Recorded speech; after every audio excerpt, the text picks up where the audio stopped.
Então, para nós, um evento extremamente importante poder contar com a sua presença. Né? Ainda mais que você vai nos brindar com um tema que, no caso da minha disciplina aqui no PPGD, é uma disciplina, como eu havia te adiantado, sobre teoria da decisão. Então, sua fala, acredito que vai casar e vai ser extremamente importante para a gente conduzir o semestre refletindo acerca das suas palavras. Pô, Flávio, que legal. Eu fico realmente muito feliz e quero te dizer que, em primeiro lugar, eu não canso de dizer isso, eu tenho participado de alguns encontros virtuais e eu não sei porque a gente não fazia isso antes, né? O ranço do tradicional e o quão é arraigado, porque é absolutamente incrível o fato da gente estar um professor em Minas, um professor em Rio Grande do Sul, vários colegas espalhados pelo país, em programas diferentes, e todos nós, de algum modo, conseguimos nos conectar nas suas casas, com um mínimo de desconforto nas atividades dos seus dia a dia, né? Ninguém teve que se deslocar, pegar avião, fazer nada, de modo que eu quero dizer que é realmente uma grande alegria para mim participar desse formato, e eu espero que a gente continue com isso, sem dúvida alguma, para depois que tudo isso passar, né? Essa pandemia toda passar. Não, com certeza, com certeza. Esse evento, Daniel, além dele ser um evento promovido pelo PPGD, ele é promovido pelo grupo de pesquisa que eu conduzo, eu e a professora Ângela Espíndola. A Ângela está aqui conosco também.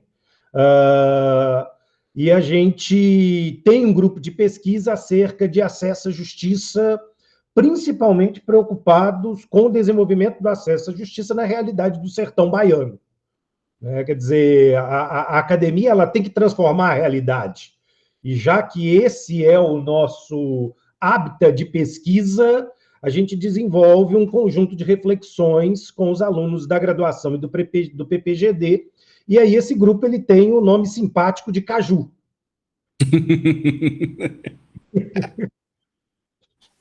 Cara, e para mim esse é um nome muito, muito familiar. Não é? Vamos lá, não, também Gente, quem está aqui com o microfone aberto, gentileza.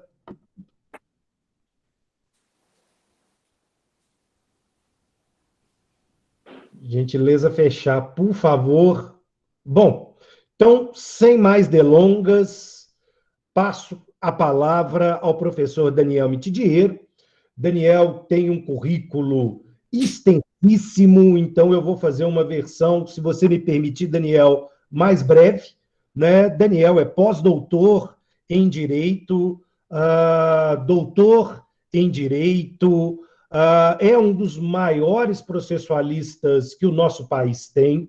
Né? Os seus textos são trabalhados e discutidos aqui no nosso PPGD, no PPGD da PUC, e por isso mesmo, agradecendo mais uma vez essa gentileza do Daniel ter cedido o tempo dele para a gente poder ter essa conversa, passo a palavra para o professor Daniel Mitidiero. Daniel, mais uma vez, muito obrigado.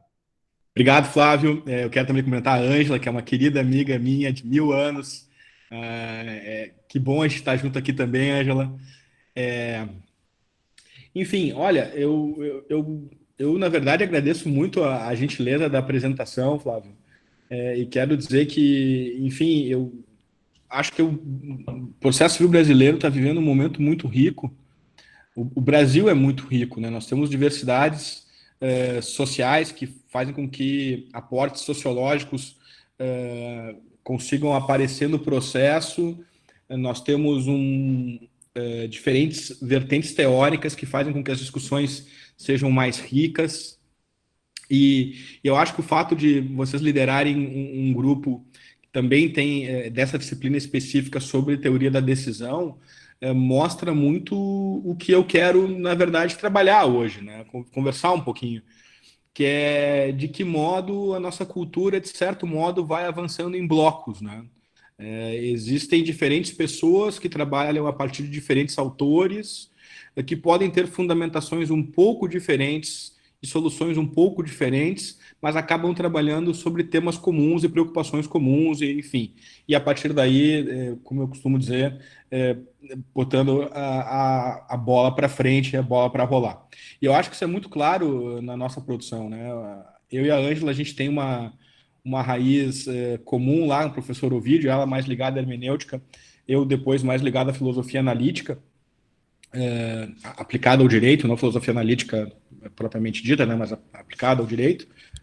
E quando eu li, Flávio, o teu livro sobre o novo processo, Fundamentos do Novo Processo, com o Dielli, com o Humberto, eu fiquei bastante feliz porque eu vi que a gente tem preocupações semelhantes. A gente pode divergir aqui ou ali sobre algumas soluções, isso aí é da vida, mas as preocupações são semelhantes. E eu acho que vale a pena a gente grifar as preocupações, grifar as posições e a partir daí discutir para ver, afinal de contas, como é que a gente pode tentar, assim, consensos mínimos a partir dos quais a gente não retrocede, a partir dos quais a gente pode avançar para ir adiante. E esse tema é um tema que me parece que é recheado desses consensos, né? Então, eu vou fazer aqui. Eu sei que a gente tem mais ou menos 2 horas reservadas, né? Mas eu naturalmente não quero falar 2 horas. Eu vou fazer aqui um recorte, primeiro de teoria do direito e depois de como a teoria do direito encontra o processo. Vai ser um recorte histórico. Nesse recorte histórico, eu pretendo já conectar teoria do direito e processo, ver de que modo isso se manifestou no debate posterior. Eu vou começar na década de 60 do século XX. Eu vou já conectar a teoria do direito e teoria do processo na metade da década de 70. Né? Pretendo mostrar como isso evoluiu e entrou no Brasil na década de 80 e 90 e como acabou, por assim dizer, encontrando um abrigo no Código de 2015. Então, na verdade, a gente não tem um período muito extenso para examinar, mas é um período muito rico, é um período de virada. Né? É um período de virada que certamente traz elementos que convocam a reflexão e convocaram, inclusive, o legislador à reflexão, que é, enfim, um consenso muito significativo sobre como as coisas devem funcionar. Eu vou começar com um autor que hoje ele é um autor mais esquecido, mas que teve um papel relevante lá no contexto da teoria do direito nos Estados Unidos na segunda metade do século XX. Né? E ele teve um papel importante porque ele se opôs a um endereço à época absolutamente dominante, que ainda hoje é muito influente, mas que é verdade, perdeu muito espaço, que é o movimento do realismo jurídico, né? E especialmente do Frank Lewin. Que autor é esse? É Richard Wasserstrom. Né? O Richard Wasserstrom é um autor que escreve e publica em 1961, um livro sobre justificação das decisões judiciais. Tá? E qual é o grande ponto do Wasserstrom? Ele diz, olha, os teóricos do realismo jurídico acabam, sim, depois eu vou precisar um pouquinho mais esse meu argumento do realismo jurídico. Os teóricos do realismo jurídico acabam afirmando de que as decisões judiciais, na verdade, é que manifestam aquilo que efetivamente é o direito. Então, vejam que ele coloca o problema numa perspectiva ontológica, né? O que é direito? É aquilo que as cortes fazem. Né? O Lewin, inclusive, diz isso claramente no famoso livro. O Frank disse isso claramente. Diz, olha, e o direito anterior, por assim dizer, se existe, né, os precedentes, os statutes, eles não têm força para guiar efetivamente as decisões judiciais. E aí vem aquela frase clássica do Frank que, olha, as decisões podem derivar mais daquilo que o juiz tomou no café da manhã do que propriamente de uma norma jurídica. Vejam que quando o Frank diz isso, quando o Lewin diz que o direito é aquilo que as cortes dizem que é direito, eles estão basicamente assumindo uma postura realista ontológica. O direito é isto. Bom, muito bem. O que diz o nosso amigo Wasserstrom? Diz, olha, na verdade, eu, enquanto jurista, eu, enquanto teórico do direito, eu não estou muito preocupado em saber por que motivo tomou o juiz uma decisão. Não me interessa, na verdade, saber quais são os motivos. Essa palavra é uma palavra importante. Quais são os motivos íntimos que levaram o juiz a tomar uma decisão? Na verdade, enquanto alguém preocupado com o Estado de Direito, com fidelidade ao direito, o que me importa é saber se de fato existem razões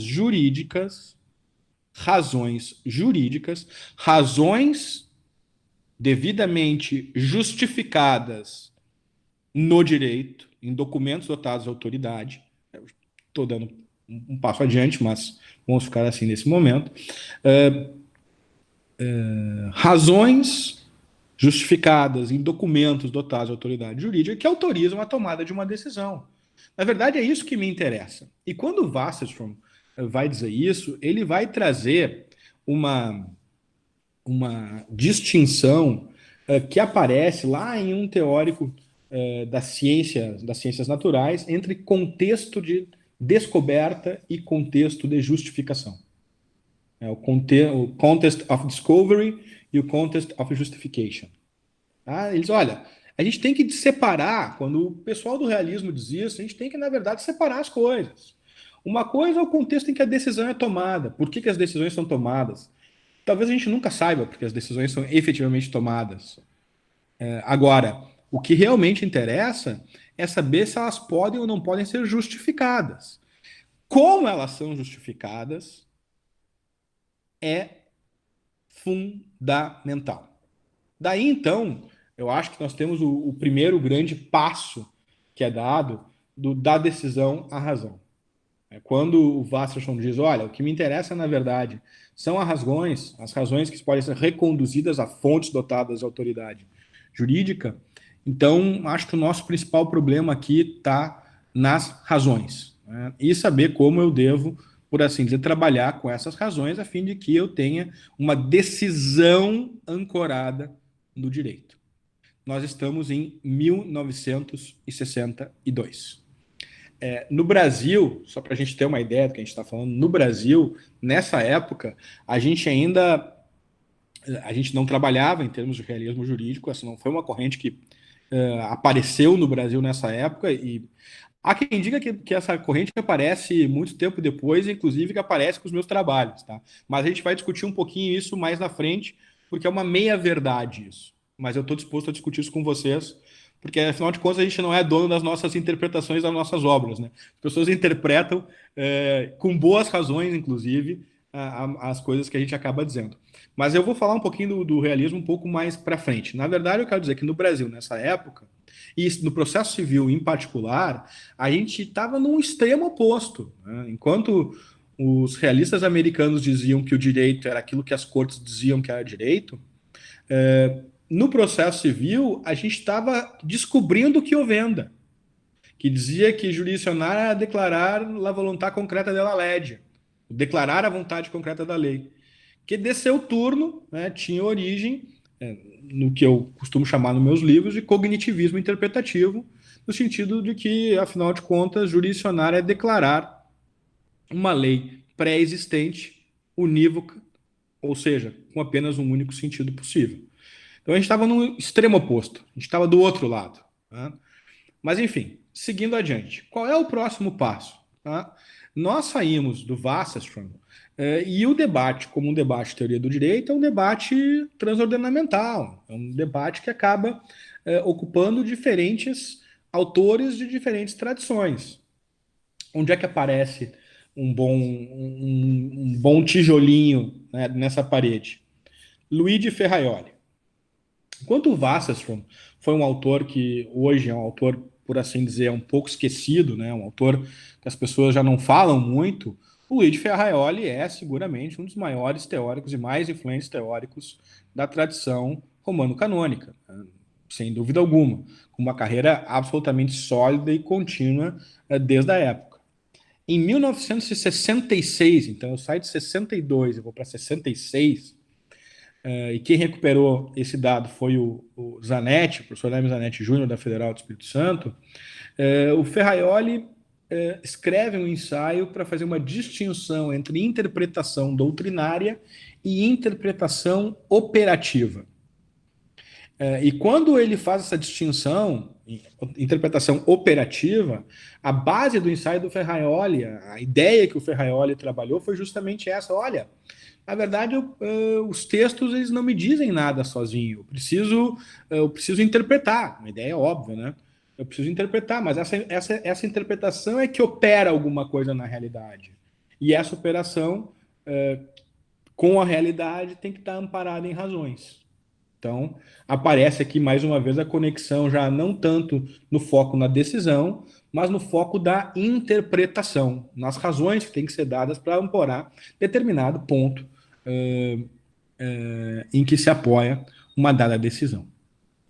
Qual é o passo subsequente, né, que é um passo decisivo? É um passo dado por um jurista polonês, né, chamado Jerzy Wróblewski. Jerzy Wróblewski. Lembra daquele álbum do Titãs, né? O Black Blonde, né? Jerzy Wróblewski. O pessoal mais antigo vai lembrar. Jerzy Wróblewski. Então, o professor Wróblewski, ele vai dar uma contribuição sobre esse tema, né, lá em 1972. E, mais uma vez, eu gostaria de pontuar aqui isso, pessoal. Enquanto o Wasserstrom é um autor que não era muito conhecido, o Ferraioli se tornou um autor super conhecido, né, e até hoje produz muito. E o Wróblewski foi sempre um autor absolutamente conhecido na teoria do direito.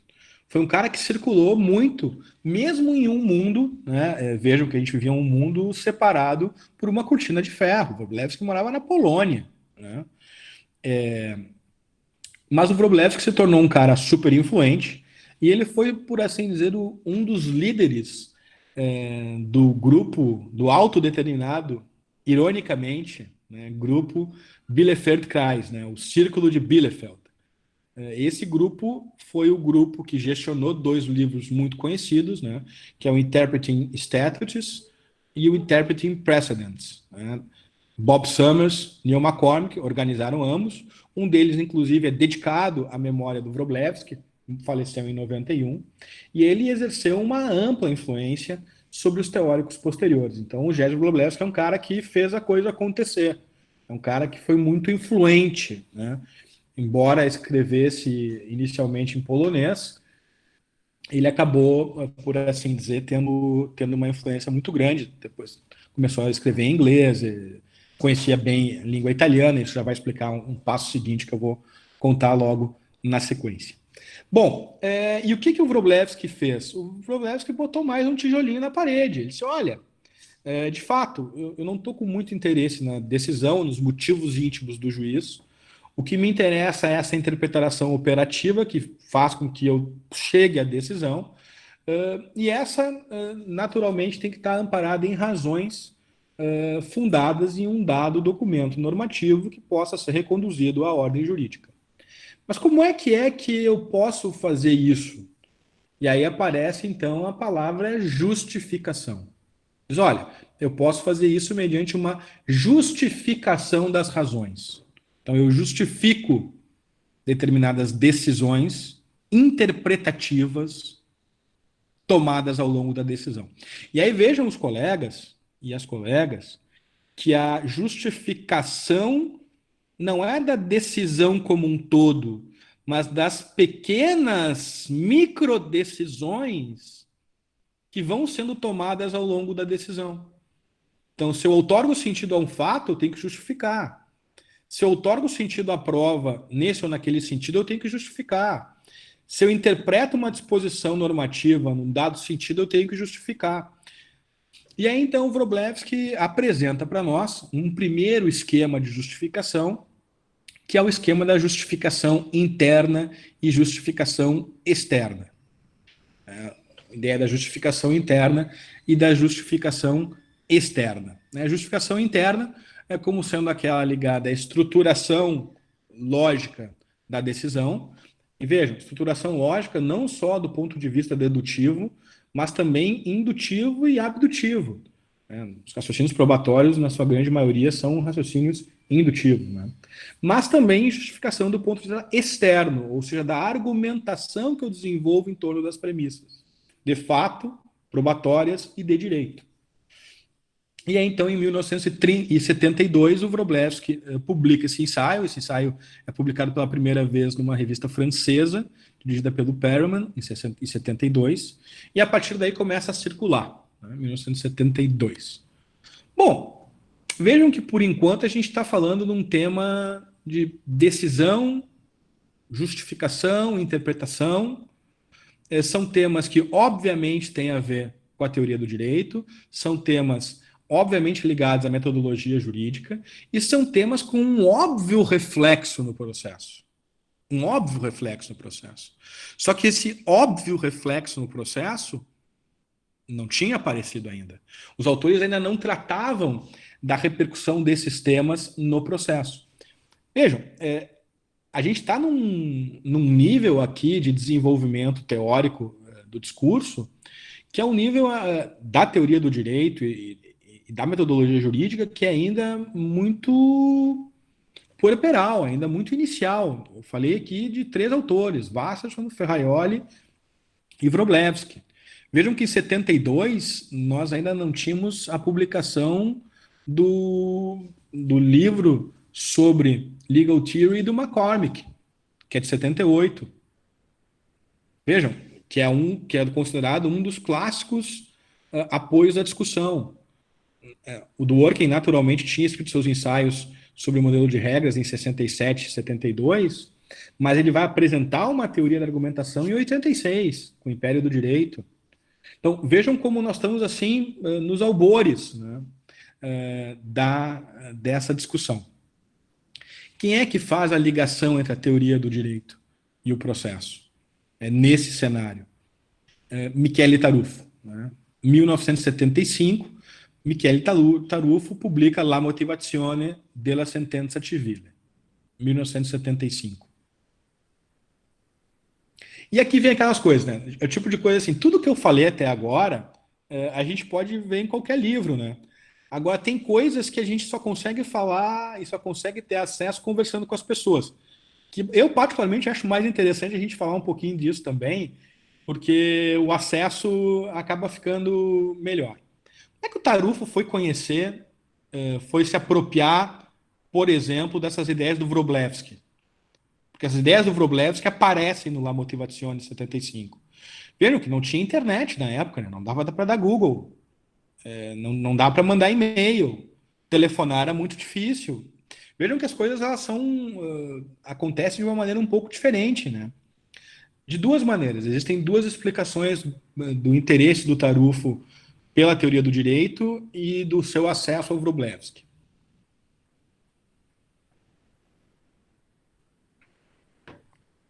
A primeira explicação é a seguinte. Isso não é muito comum no Brasil, tá? Não é muito comum no Brasil, dentre várias razões, porque muitas vezes a gente imagina que estudar direito é algo avalorativo, que os juristas descrevem apenas o direito e, portanto, tanto faz estudar com o fulano, com a ciclana, dá tudo no mesmo. Tanto faz ler o manual X, Y ou Z, os livros X, Y e Z. Porque, afinal de contas, todos têm o mesmo referencial. Então, a gente não tem uma tradição, por assim dizer, de estudar com o fulano de tal, ser aluno da fulana de tal. Isso não é muito comum. Embora a gente possa, às vezes, identificar isso, isso não é muito comum. Mas, em outros países, isso é muito comum. Né? E a primeira explicação para ter aparecido La Motivazione em 75 do jeito que apareceu foi o fato do Tarufo ser aluno, né, discípulo de um jurista chamado Vittorio Denti. Vittorio Denti, que era amigo pessoal de um teórico do direito, que também era historiador do direito. Eu o conheci primeiro como historiador do direito, depois como teórico do direito, mas de um teórico do direito chamado Giovanni Tarello. Então, quando o Tarufo foi escrever sobre motivazione, que obviamente tinham uma ligação com os temas da teoria do direito, o Denti disse, olha, eu acho que tu deveria seguir a linha aqui e conversar com o professor Tarello. Então, em 75, tá? O Tarello tinha trabalhado já sobre o realismo jurídico em 62, iniciado seus estudos na década de 70 sobre interpretação, sobre discurso, sobre texto, sobre norma. Não havia ainda publicado, que aconteceu só em 80, o L'Interpretazione della Legge, mas essas ideias todas estavam lá e o Tarufo se beneficiou, por assim dizer, desse diálogo com o Tarello, um teórico do direito. E o Tarello acabou, por assim dizer, chamando a atenção do Tarufo para o Wroblewski, que havia recém-publicado um ensaio num dos trabalhos coletados, numa coletânea organizada pelo Perman. E aí, então, eles acabaram, por assim dizer, chegando a um... Ele acabou trabalhando o tema do processo na perspectiva da teoria do direito. Eu já vou fazer um desenvolvimento da teoria do direito no processo agora. Só quero dar um detalhe, né, os encontros que acabam marcando nossas vidas. O Tarufo acabou, enfim, escrevendo La Motivazione em 75. Depois, o Wroblewski acaba tendo contato com o livro e faz uma resenha do livro em polonês, né, numa revista polonesa. Naturalmente, o Tarufo só conseguiu ver o nome dele, né, recenseado, não conseguia ver mais nada na recensão. E acabou, mas acabou que ficou amigo do Wroblewski. O Wroblewski o convidou para ir à Polônia pouco antes de cair a cortina, né? Então, o Tarufo sempre conta essa história. E a partir daí que a amizade deles acabou evoluindo, e o Tarufo acabou num grupo no Bielefeld Kreis, né, que trabalhou em sistemas de teoria do direito, mesmo sendo, por assim dizer, mais processualista do que teórico do direito, por assim dizer. Então veja como são os encontros, né? Lá acabam marcando um pouco a nossa vida. O que o La Motivazione faz? Né? O La Motivazione diz o seguinte: olha, se é verdade que o que interessa são as razões que operam sobre cada uma das microdecisões, as razões que justificam cada uma das microdecisões que vão sendo tomadas ao longo da decisão, então eu tenho duas consequências aqui.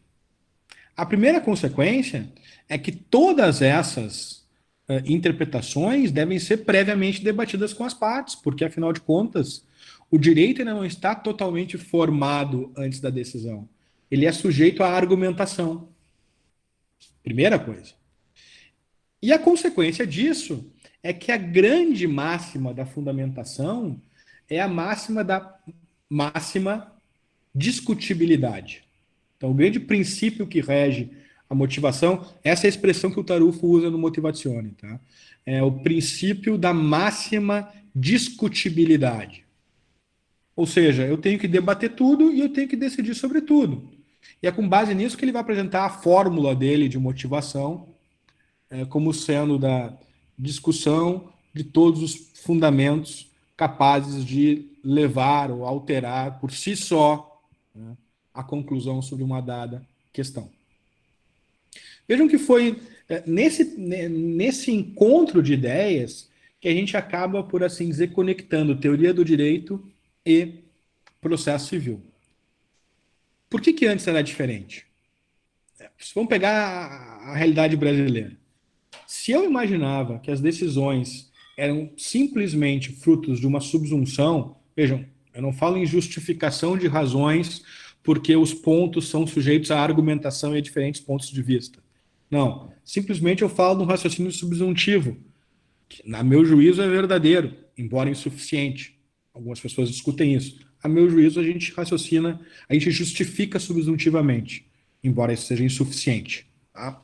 Bom, mas se eu parto do pressuposto que é só isso, que isso resolve o meu problema, e que as únicas coisas que são discutíveis e incertas no processo são os fatos e as provas, por que eu vou discutir o direito? Por que o contraditório tem que estar sujeito ao direito? Por que as normas jurídicas que o juiz conhece e o juiz que aplica, iura novit curia, tem que ser submetidas ao contraditório das partes? E por que eu preciso fundamentar minha decisão para além do seu próprio iter lógico, que afinal de contas é apenas um ato lógico que se sustenta sobre seus próprios passos? Então, vejam que uma compreensão cognitivista do direito, né, A jurisdição visa declarar a vontade concreta da lei ou direito totalmente prévio anterior contido em uma norma, acaba reduzindo o papel do contraditório e reduzindo o papel da fundamentação. E essa foi a experiência que a doutrina brasileira teve por muitos anos. Quando é que isso começa a mudar? Quando a gente começa a despertar para esses problemas da teoria do direito, na doutrina processual. Diz, olha, na verdade, a relação entre a jurisdição e a legislação é um pouco diferente, envolve decisões interpretativas. Isso tem a sua certidão de nascimento lá em 75, na obra do Tarufo, que por essa razão eu achei que é uma obra importante, não só eu, todo mundo que estuda processo acha que é uma obra importante, e a gente acabou, junto com um grupo de amigos, com o Vitor e com o Rafa, dois colegas, Vitor de Paula Ramos e o Rafael Abreu, traduzindo e publicando no Brasil em 2015. Né? Vejam o gap, de 75 a 2015, um super gap, uma obra absolutamente fundamental. É a motivação da sentença civil, que está traduzida e publicada pela Márcia Alponso, foi publicada em 2015. Ano, né, emblematicamente, ano em que o Código do Processo Civil de 2015 entra em vigor. Então, vejam que eu posso, por assim dizer, justificar o artigo 10 e o artigo 489, parágrafo 1º, inciso 4, e 1022, inciso 2, vamos pegar só esses dispositivos aqui, remontando a essas ideias básicas. Em primeiro lugar, na teoria do direito, uma distinção entre texto e norma, uma distinção entre contexto de decisão e contexto de justificação, que evolui numa ideia de interpretação operativa, justificação interna e externa, e que acaba tendo como eco no processo o maior diálogo possível, cujo banco de provas deve ser justamente a decisão, a fundamentação. Então, em grandes linhas, por assim dizer, o que eu queria mostrar é que o futuro tem sempre um coração antigo, né? A gente acaba sempre entendendo bem assim as coisas que aconteceram olhando para trás. Tem um discurso do Steve Jobs que eu acho sensacional, que é aquele discurso que ele fez em Stanford, em que ele vai contar 3 histórias da vida dele. É um discurso emocionante, tá? E a primeira história que ele conta tem a ver justamente com isso. Olha, só é possível outorgar sentido às coisas olhando para trás. Só é possível ligar os pontos, né, quando a gente está olhando para trás. A gente não consegue fazer com que as coisas façam sentido olhando para frente. Então, quando a gente olha o Código de 2015, eu acho que a grande tarefa que a gente tem é saber como chegamos aqui, né? Por que chegamos aqui? Se chegamos pelas razões corretas. E eu estou convencido que a gente fez um bom percurso aqui e dá para reconstruir esse bom percurso a partir dessas razões mais fundas lá da teoria da decisão. Acho que era mais ou menos isso agora que eu queria dividir com vocês, Flávio, Ângela, e fico à disposição para a gente conversar um pouquinho mais aí na sequência. Muito obrigado pela atenção de todo mundo. Daniel, muito obrigado. Pena que você não pode ouvir as palmas. Tipo aquelas lives sertanejas em que o cara fala e fica no silêncio, mas é um silêncio eloquente. Você pode ter certeza que todo mundo está te ovacionando nesse momento. Daniel, sua fala ela é muito importante e não tenho dúvida que você está nos dando aqui um material de discussão para o semestre da disciplina de maneira extremamente valiosa.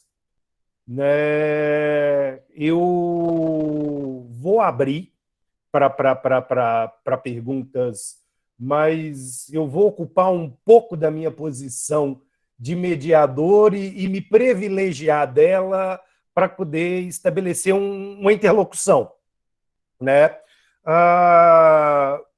Bom, você fez uma reconstrução brilhante, né? Primeiro porque, de uma forma sintética, uma coisa que é altamente complexa e conseguiu trabalhar, de um lado, a teoria do direito e do outro, a teoria do processo, e como que, de repente, isso passa pelas suas interseções e que, consequentemente, né, a teoria do processo hoje não pode viver sem a teoria do direito e a teoria do direito sem a teoria do processo. Quer dizer, eu acho que essa barreira divisória entre o que é teoria do processo e teoria do direito vai passando agora por uma linha cada vez mais pontilhada, né? Fazer teoria do direito é fazer teoria do processo. Eu costumo falar em sala de aula e vice-versa, né? A tradição brasileira, estranhamente ainda lenta, como você observa muito bem, vai descobrir isso de uma maneira um tanto quanto atrasada. Não vou dizer retardada, mas pelo menos atrasada em termos de percepção dessa realidade.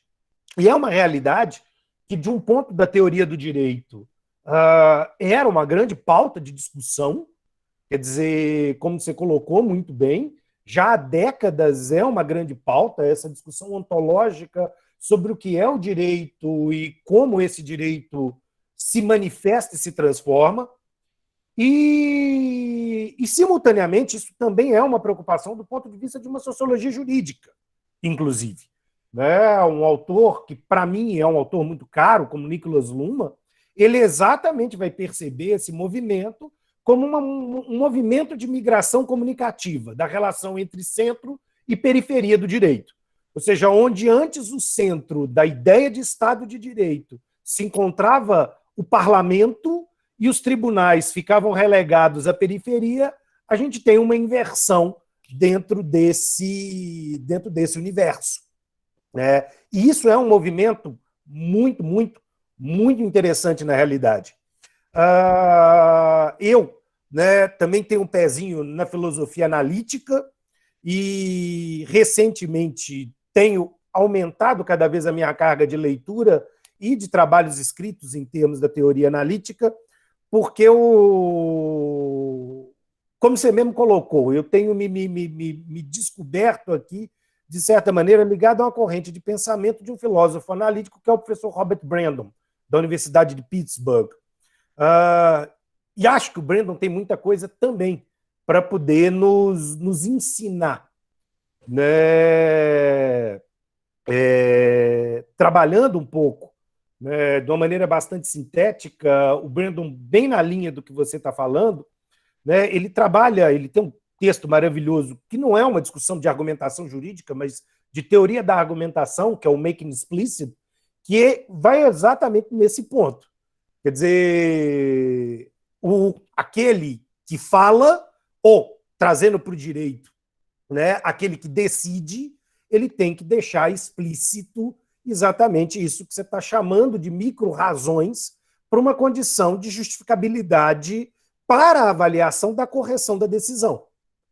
Né? Nesse aspecto, e aí vai, né, o ponto da minha provocação, é porque recentemente eu e o professor Dielli também começamos a trabalhar com Brandon numa discussão que passa por um autor da psicologia comportamental, que é o Daniel Kahneman, né, acerca das razões ou das motivações que são desconhecidas pelo próprio autor, né, e da necessidade de trabalharmos com instrumentos processuais para que essas razões elas venham a aparecer.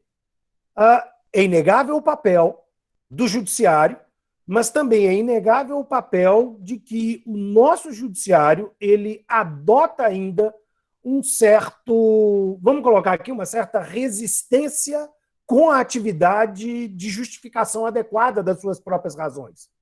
Né? Não são raros depararmos com embargos de declaração ou decisões a nível de agravo interno, onde ainda assim, basicamente, o sujeito acredita na máxima do in claro cessat interpretatio. E esse é um grande desafio. Né? Esse é um grande desafio que a teoria do processo tem em conseguir provocar aquele que decide numa condição de justificabilidade adequada.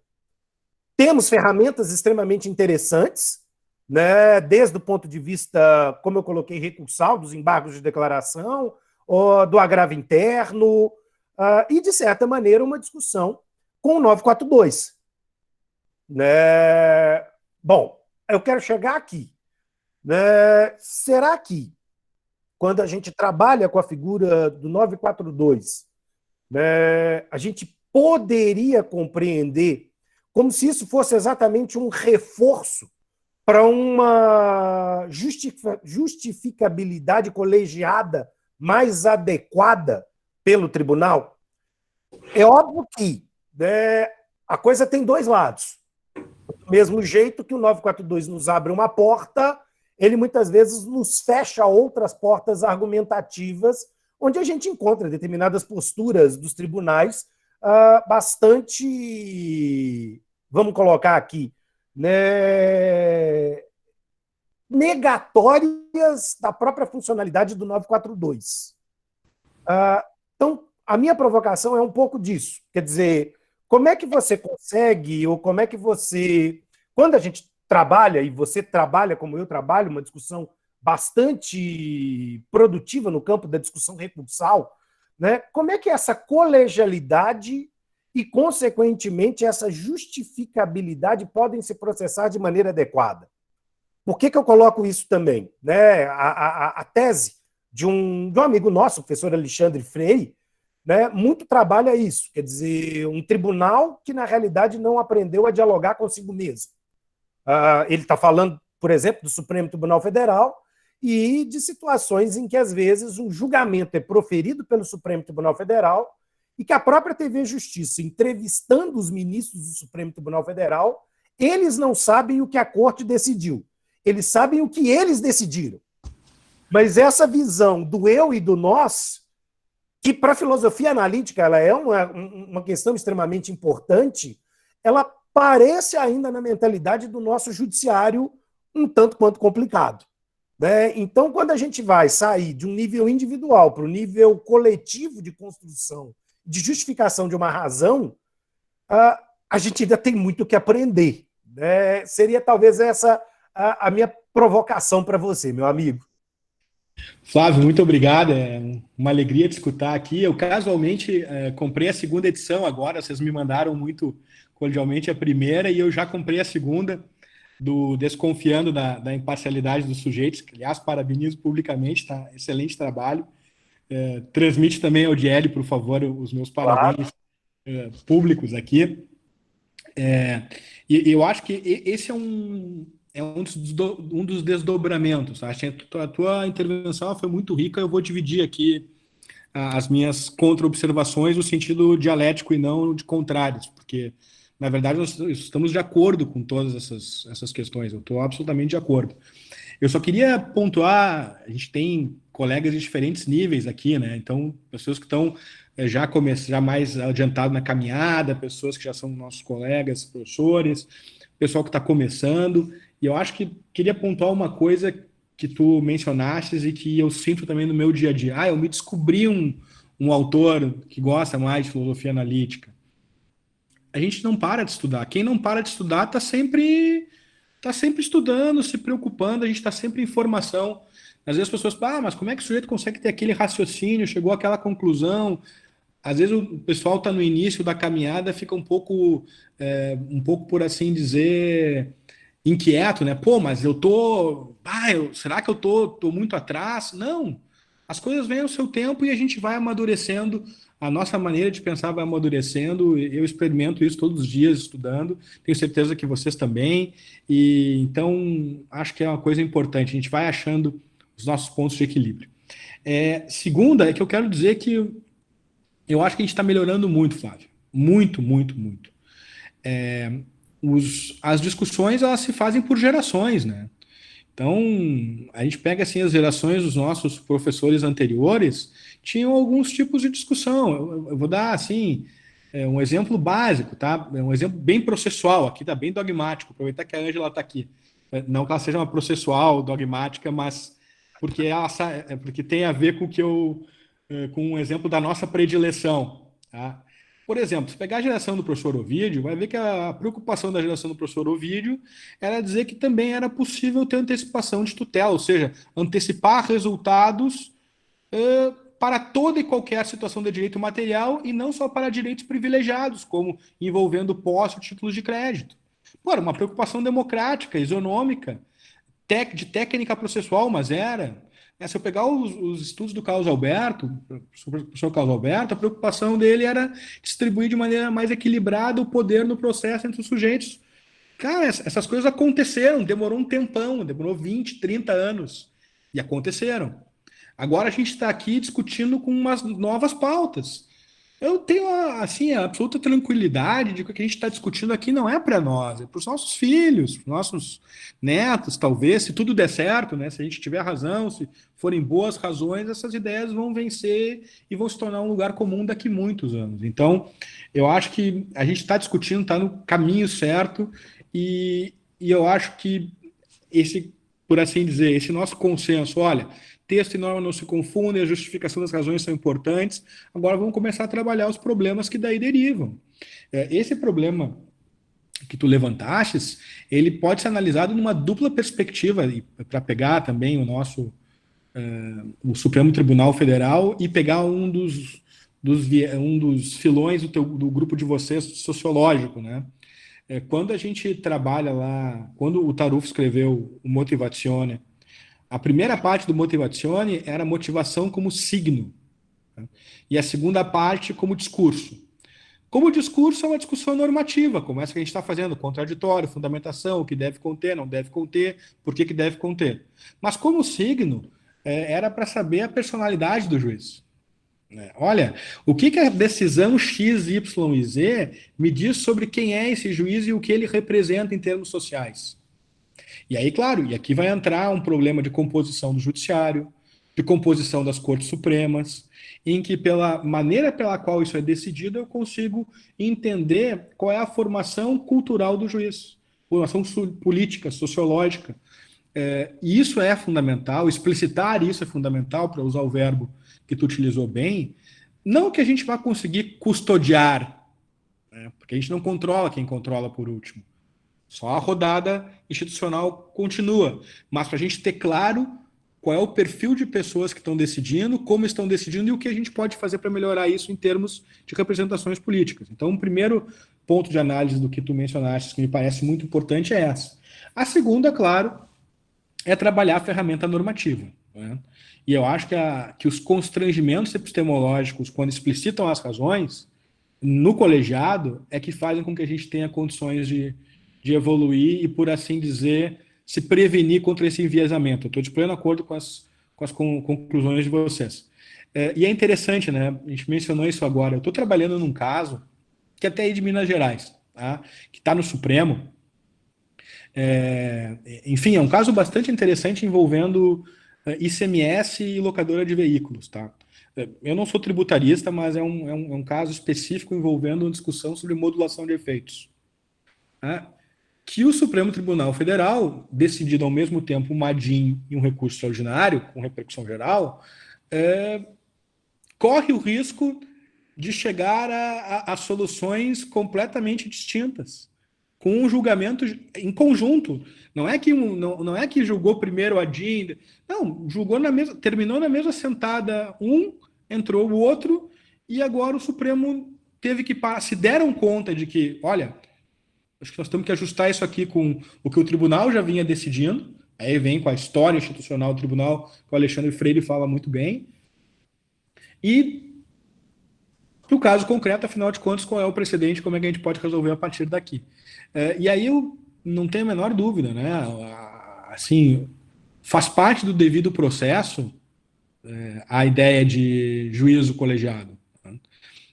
Os juízos monocráticos devem ser absolutamente excepcionais e fundados em precedente. E aqui precedente com o significado que eu particularmente proponho, sei que a gente concorda aqui, um precedente como, de fato, ratio decidendi, debatida especificamente sobre a maioria ou sobre o todo do colegiado.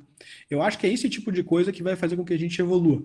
Agora, veja, tudo isso só é tema por assim dizer, isso só passa a ser tema, ou a gente só pode perguntar sobre isso, vamos para usar uma expressão filosófica, quando a gente consegue sair do lugar comum de que, olha, a teoria do direito e processo civil tem vasos que é linha pontilhada. Gostei dessa imagem. Não é linha, não tem divisão, é linha pontilhada, as coisas se comunicam. Pode parecer, pode parecer uma fala preconceituosa minha, mas muitos processualistas se preocupam mais com a dogmática e não percebem a influência que a teoria do direito tem por debaixo da conformação desses institutos. E eu acho que uma boa coisa que a gente tem a fazer, todos nós temos a fazer, é colocar isso, evidenciar isso, para que a gente tenha um melhor nível de discussão nas cortes e na academia. Vai, mais uma vez o ponto, eu acho que vale a pena a gente dizer isso. A gente está travando uma batalha cultural, e as batalhas culturais, elas demoram tempo. Como é que a gente resolve isso? Explicitando argumentos, dizendo por que a gente pensa assim, por que pensa assado, e por que essas são as melhores soluções. Acho que é isso aí, pleno acordo, meu velho. Daniel, muito obrigado. É interessante o que você falou, porque antes, né, dessa pandemia pandemônica, eu participei de uma banca no PPGD da PUC e achei muito engraçado, porque o presidente, não, presidente da mesa não, mas um dos, né, co-avaliadores, ele fez uma observação que para mim foi curiosa. Ele virou e falou o seguinte: cara, eu gosto muito dos seus textos, falando sobre, né, alguns textos meus, mas principalmente o que eu mais gosto é um que você fala sobre a dissolução de sociedade no CPC novo. Porque esse não teve nada de filosofia. Esse não teve nada de filosofia. Foi assim, pá, isso é assim, a petição deveria ser assim, o procedimento é assim. Eu fiquei olhando para o cara e falei assim, gente do céu, eu acho que talvez esse é um dos textos que eu mais tenho vergonha de ter escrito. Exatamente por conta disso. Quer dizer, como que realmente, né, como você falou, uma questão geracional. Ele é de uma outra geração, diferente da gente. Então, para ele, a coisa tem que ser meio arquimediana mesmo.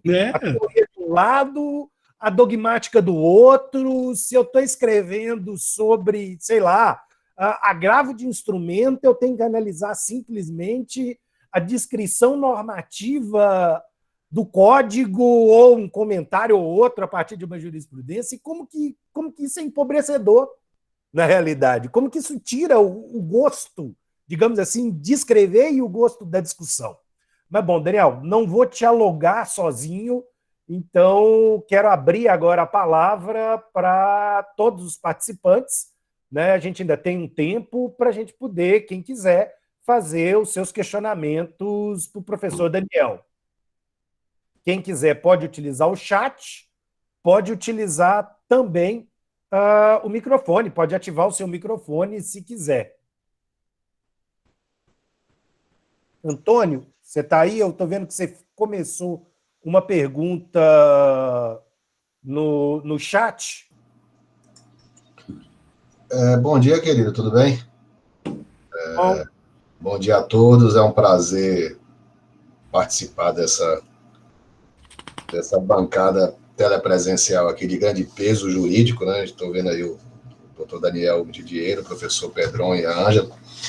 Eu, na verdade, só fiz um comentário e como recém-mestre, a gente fica puxando muito para o referencial teórico da gente, não tem como. E só peguei um gancho da palavra do professor e também puxando um pouquinho aí ensinamentos tanto seus como de Ângela, no sentido de que uma fundamentação rígida traz aí, citando o referencial, uma maior possibilidade de verificabilidade. Isso é muito caro para os positivistas, em especial para o Ferraioli, e indo ao encontro do professor, quanto mais rígida, maior verificabilidade, e ao que, tentando finalizar o meu ponto aí, e falo com um pouquinho de local de fala, porque sou magistrado, e sei que há determinadas resistências, citou embargo de declaração, os juízes se arrepiam quando vê o embargo de declaração, mas a gente tem construído de que uma decisão mais bem fundamentada, e mais bem fundamentada com a participação das partes, gera, inclusive, uma menor resignação. E, ao fim e ao cabo, gera uma maior celeridade no sentido efetivo. Não processos resolvidos em massa, mas processos melhor resolvidos e, portanto, com menor resignação e menos grau de recurso, inclusive. Era só uma observação mesmo. Muito obrigado pela oportunidade e parabéns pelo professor aí pela excelente explanação. E obrigado, Antônio. Ângela? Olá, bom dia. Bom estar aqui com vocês. Bem-vindo, Daniel.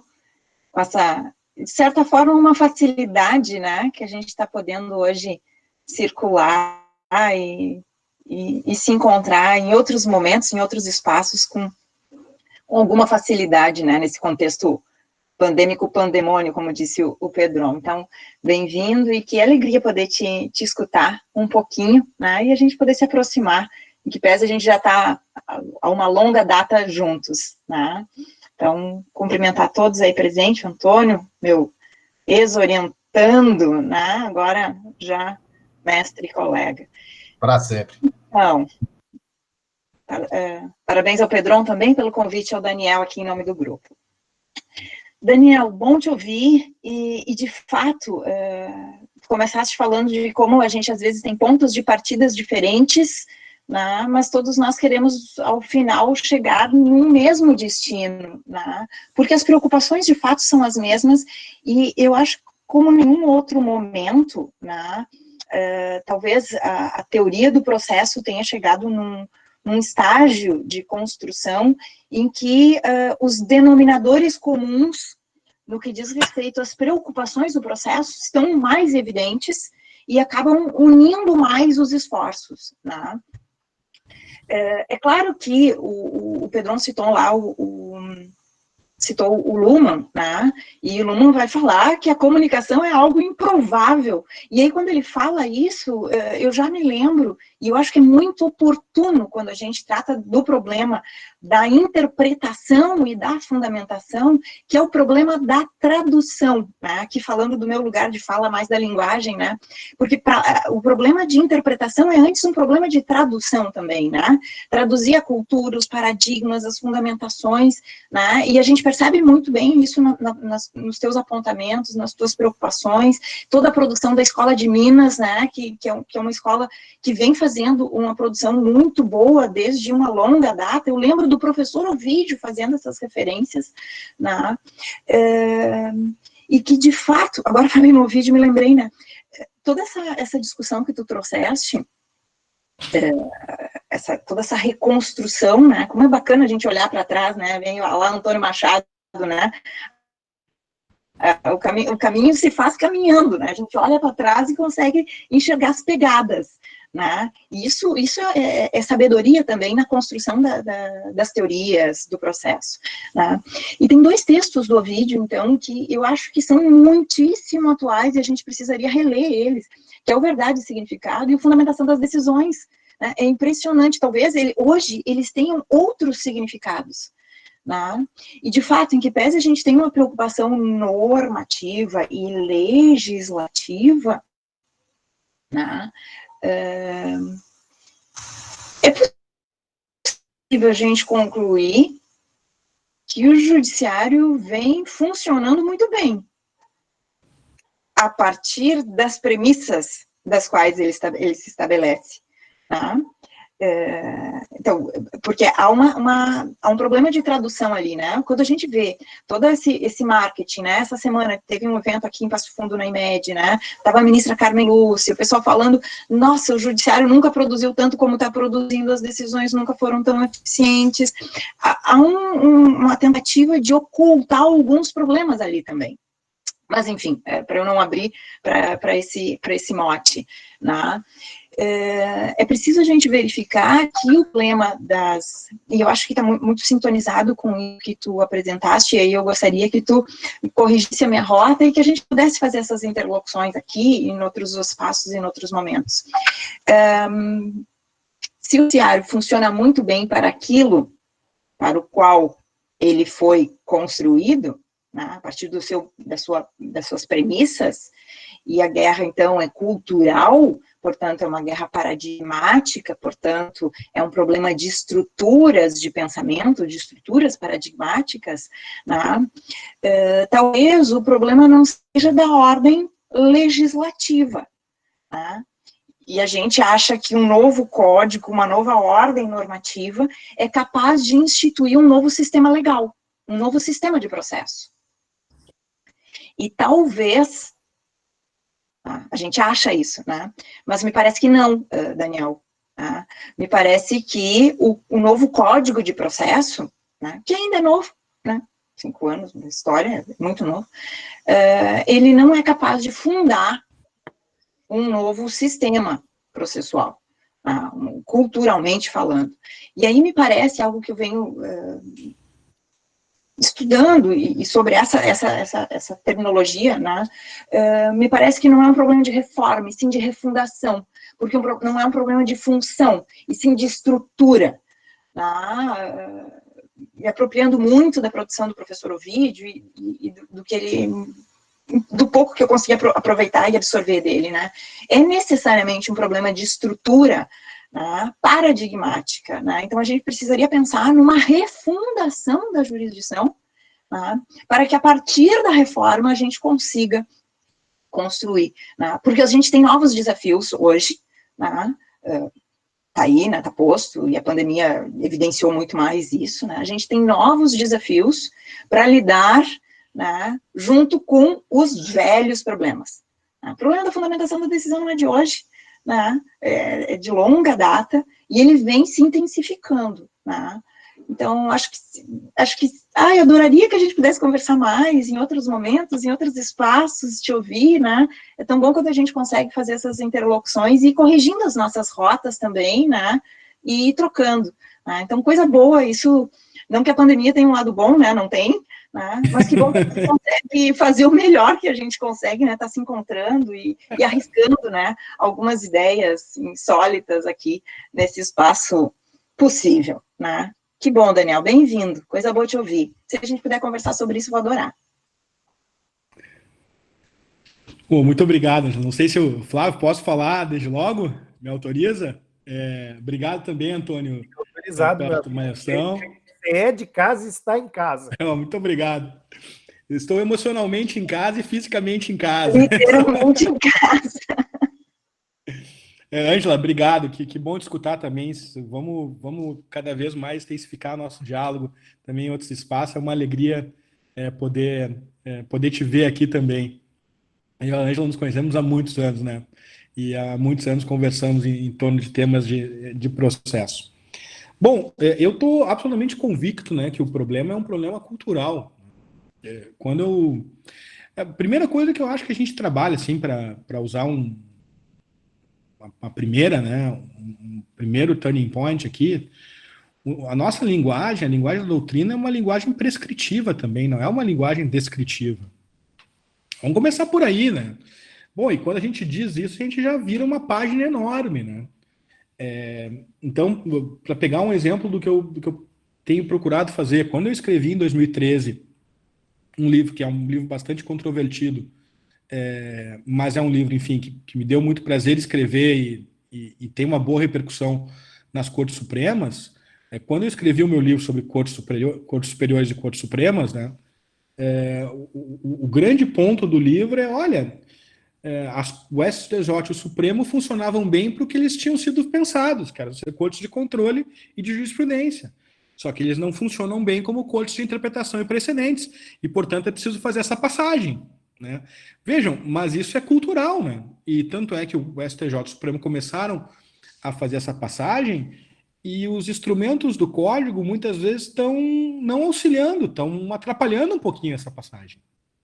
Então, eu acho que a gente precisa realmente atentar aos problemas, individualizar os problemas, enfrentá-los culturalmente e situar, afinal de contas, o que a gente espera da sociedade civil. Assim, a manifestação da ministra Carmen Lúcia, que eu acho que nós temos bons ministros do Supremo, no STJ, eu acho que está tudo certo, a gente tem excelentes julgadores. O problema é que tem uma perspectiva, muitas vezes, que é mais, por assim dizer, privilegiada, que é a perspectiva numérica, né? Então, assim, olha, a gente nunca julgou tanto. Claro, se julgar muito é uma meta, e de fato é algo importante julgar bastante, porque a gente tem muitos casos. Então, julgar muito é um feito digno a ser, né, colocado no pedestal. Mas é claro que ao lado dessa performance quantitativa, a gente precisa de uma performance qualitativa. E o Supremo vem oferecendo performance qualitativa também em muitos casos. A Justiça Civil, de um modo geral, também faz isso. Né? O problema dos embases declaratórios, para a gente não falar só... Eu tenho procurado trabalhar não tanto mais em processo civil, mas em justiça civil. A justiça civil, ela compreende um lado institucional, que é esse das cortes, um lado deontológico das profissões, que aí entram os advogados, todos os atores do processo, e as normas processuais, que são as nossas do procedimento, enfim, das instituições. E aí eu quero fazer cor ao que o Antônio disse, tá? Porque é uma coisa importante. É verdade, sim, os embates declaratórios podem ser um poderoso instrumento de colaboração para o aperfeiçoamento da decisão.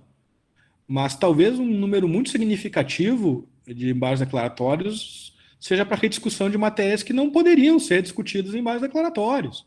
Então a advocacia tem que fazer a sua parte também, né? A gente precisa olhar para o nosso locus aqui e dizer, bom, o que eu posso fazer para colaborar? Claro que, enfim, a gente está num processo judicial, o processo judicial tem uma batalha entre pessoas, eu preciso defender o interesse dos meus clientes, é óbvio, né? A gente advoga, sabe disso.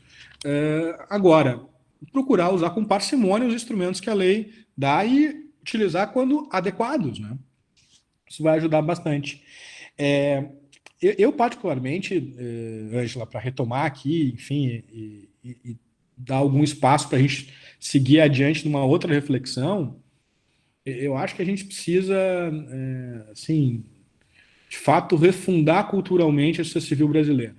E a boa notícia é que eu acho que isso já começou, né? A gente poder discutir esses temas significa que a gente está mais perto que longe. Ver os tribunais preocupados com unidade do direito significa dizer que a gente está mais perto que longe. Ver que os tribunais se preocupam, pô, aqui tem um problema, vamos parar, vamos suspender, vamos discutir, já significa que a gente está mais perto que longe, né?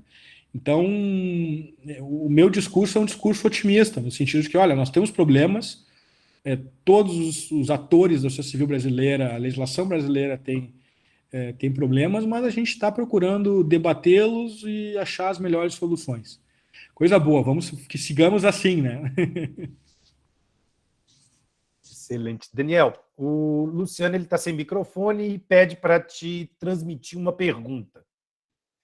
Ele pergunta o seguinte: professor Daniel, trazer à tona a discussão acerca da teoria da decisão é uma defesa / obstáculo ao protagonismo judicial tão em voga nos últimos anos no Brasil? Olha, uma boa pergunta, Luciano, mas vamos contextualizar isso, tá? Eu acho que a gente tem que contextualizar separar duas coisas, tá? Uma coisa diz respeito a uma postura mais ativa do juiz na condução do processo. Tá? Acho que isso é uma coisa. Eu posso ter posturas mais ativas, posso ter posturas mais passivas, eu posso ter posturas, para usar uma linguagem que vocês utilizam no livro, né, Flávio, que o Diélio utiliza, comparticipativas. Eu prefiro falar em cooperativas, mas, enfim, buscar um ponto de equilíbrio entre esses dois grandes caminhos, né? Então, isso é uma coisa. Isso diz respeito a, por assim dizer, distribuição dos poderes do juiz e das partes de uma maneira mais ou menos equilibrada. Tá? Um outro problema é o problema do controle intersubjetivo da decisão, ou do poder do Estado no processo. Tá? ele pode ser afrontado como um problema, pode ser enfrentado como um problema ligado à condição do processo pelo juiz? Pode, eu posso construir isso a partir do dever de diálogo do juiz para com a parte e o dever de fundamentação específica. Posso fazer isso. E, nesse sentido, são problemas que se aproximam. Mas o problema da decisão ou das razões, em primeiro lugar, não responde a um problema de condição do processo. Responde a um problema de fidelidade ao Estado de Direito. Então, eu diria assim, Luciano, para ser bem direto, sim e não. Ser bem direto, eu diria sim e não. Por que sim e não? Eu diria sim, tem uma repercussão na condição do processo, na medida em que o processo civil é um microcosmo do Estado de Direito, né?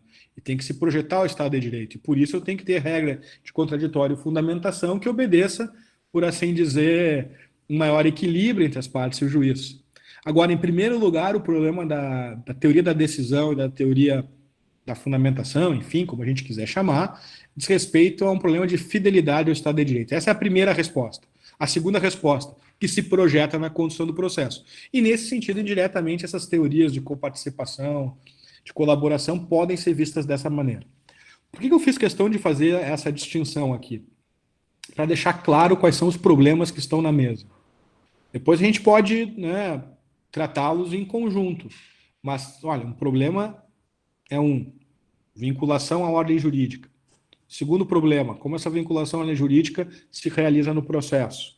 Então, eu acho que é importante. O primeiro compromisso da teoria da justificação é dizer como eu faço para não ser arbitrário, como eu faço para decidir com base no direito e não em razões outras, né?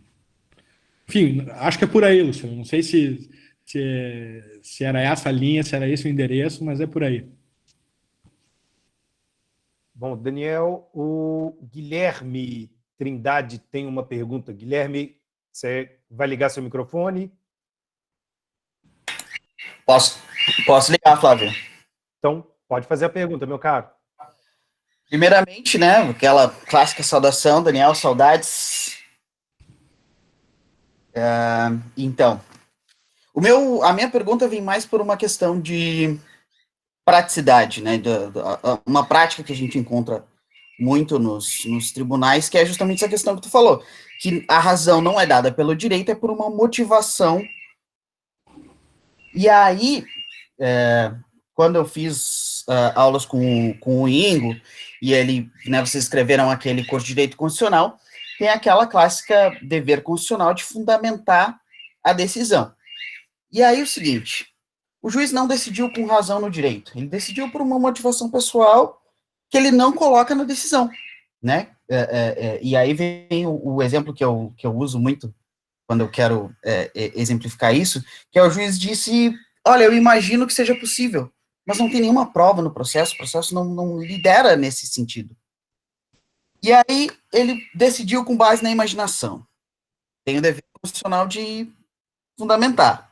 Essa decisão, ela é impugnável processualmente? Tu acha que o juiz deixa de motivar, se ele não justifica? Esclarece, me dá uma luz, Isso aí é passível de recurso extraordinário? O que tu acha? Vamos lá, Guilherme. Obrigado. Saudades também, cara. Guilherme foi meu aluno na PUC, depois na URGS. É um prazer falar contigo de novo por aqui também. É um problema de técnica processual, O artigo 489, parágrafo 1º, inciso 4, diz que eu posso, que o juiz incide em erros em procedendo, e aí vem o ponto que eu acho que interessa para depois, para o recurso especial, que o juiz incide em erros em procedendo quando ele não se pronuncia sobre uma razão que por si só é capaz de levar uma conclusão em sentido diverso.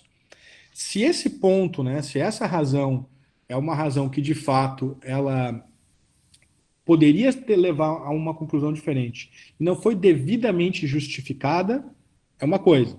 Se não foi devidamente enfrentada, é outra. Se não foi devidamente justificada, do ponto de... E aí depende se é uma questão de prova ou uma questão de direito. Mas, enfim, eu vou supor aqui que ela não foi devidamente enfrentada. Se ela não foi devidamente enfrentada, eu tenho violação não propriamente ao direito material e nem propriamente a regras soprova, mas tenho violação ao dever de fundamentar, violação ao 489, impugnável mediante apelação e, se for o caso, mediante recurso especial. Recurso extraordinário eu acho dificílimo aqui, né? Porque, enfim, o legislador infraconstitucional já desenhou qual é, por assim dizer, a feição do dever constitucional de motivar no 489, parágrafo 1º. Mas, enfim, eu acho que a luz é essa, apelação, erros improcedendo, recurso especial, com cuidado de não fundamentar isso como erros injudicando. Eu acho que é por aí, Guilherme.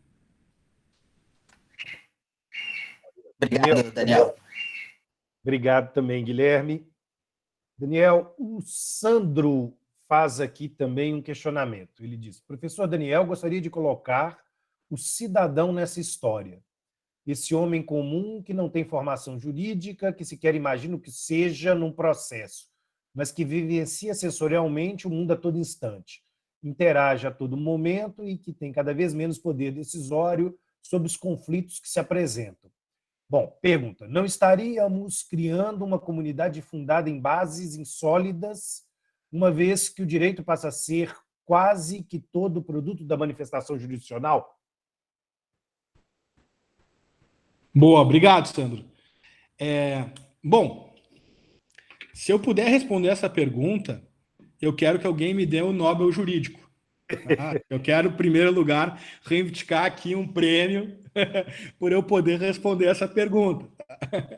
Não, mas eu entendi o endereço da pergunta do Sandro, né? O endereço da pergunta do Sandro é basicamente o seguinte. E aí eu vou aproveitar o gancho aqui para esclarecer uma afirmação minha do início da minha exposição. Tá? Eu, particularmente, me considero... Bom, primeiro, eu acho que dá para distinguir o direito em 3 diferentes linhas de análise, né? Uma perspectiva ontológica, assim, pergunta o que é o direito, e aí entram questões sobre direito e moral, direito e justiça, ligações com a sociologia e por aí afora. Depois dá para discutir o direito em uma perspectiva epistemológica, como é que eu conheço o direito, entra aí o papel da ciência jurídica, da doutrina e por aí afora. E existe uma terceira corrente, que é onde eu resido meus esforços hoje, uma terceira maneira de ver o direito, de trabalhar o direito, que é uma perspectiva metodológica, né? Como é que o direito se concretiza? Estou falando de interpretação e aplicação do direito, né? Que é onde eu, por assim dizer, navego hoje. Essas as minhas preocupações são preocupações de interpretação e aplicação do direito. E aí, com isso, eu quero te dizer que eu não me considero um realista ontológico. Assim. Para mim, o direito não é aquilo que as cortes dizem que é direito. Para mim, e eu deixo isso muito claro, dentro do ponto de vista da justiça civil, ou seja, quem quer saber como se comportar no dia de hoje sobre um problema jurídico, precisa olhar para como está sendo decidida a questão na justiça civil. Ou seja, eu sou um realista metodológico. Ou seja, as soluções que as Cortes Supremas oferecem para o direito, elas podem estar certas ou erradas desde o ponto de vista daquilo que é o direito, ou de como um doutrinador vê o direito, ou de como uma dada comunidade vê o que é o direito. Está tudo certo. O que a gente não pode é ignorar que as Cortes Supremas elas têm o monopólio de errar por último, e de acertar por último também. E outros atores institucionais podem, a partir daí, dar um novo pontapé na discussão. Então, por que eu estou dizendo isso? Eu estou dizendo isso porque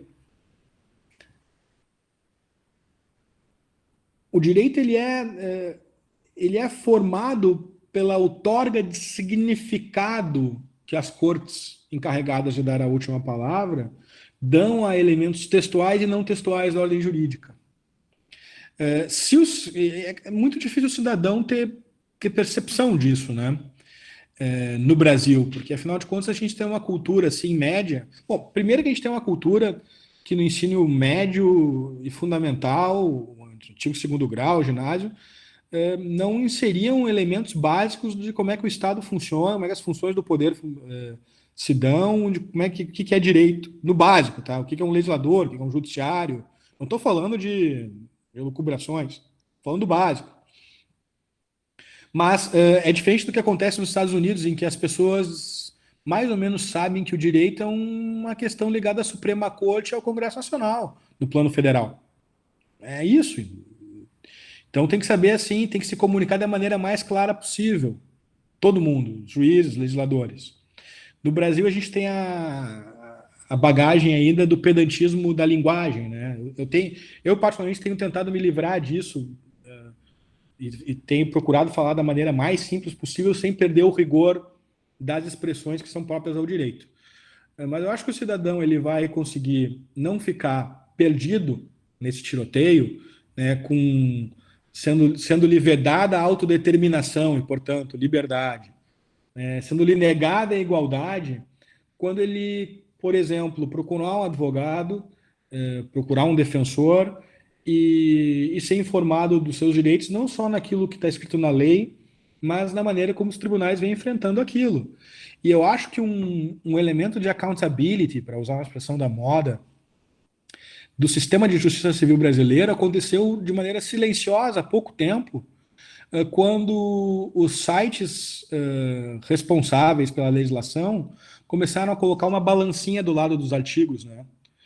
O que é aquilo senão o reconhecimento de que, olha, para tu entender realmente o que está escrito aqui, para tu poder tomar uma decisão consciente se tu quer ou não quer comprar financiar um automóvel em X prestações, se é abusivo, não é abusivo, etc., é bom tu dar uma olhadinha como é que as cortes estão decidindo isso. Então eu acho que o remédio para isso é informação, é transparência, e uma percepção média, afinal de contas, como é que funciona a justiça civil no nosso país. Eu acho que é a partir daí que a gente vai ter liberdade. Não dá para retroceder, né? Infelizmente, o direito é baseado na indeterminação da linguagem, o instrumento que a gente tem para isso é a interpretação, a gente tem que, por assim dizer, cada vez mais trabalhar para os vieses cognitivos não contaminarem, por assim dizer, inconscientemente as nossas decisões, precisa ser explicitado, mas não tem como fingir que assim a lei, sem ser interpretada, consegue resolver tudo. Então, a gente tem que lidar de uma maneira mais complexa com os problemas.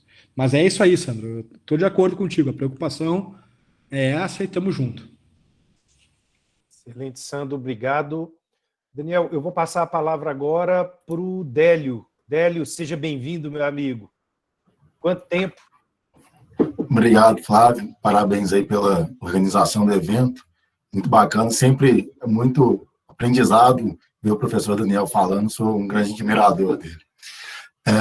Professor, o meu ponto que eu gostaria de trazer para discussão é se existe realmente, dentro do sistema de justiça hoje do Brasil, uma garantia de que nos tribunais superiores, principalmente nesses procedimentos de litigância repetitiva, as cortes, o litigante habitual, a gente não está prevendo uma situação em que o litigante habitual está com muito mais poder sobre o litigante ocasional.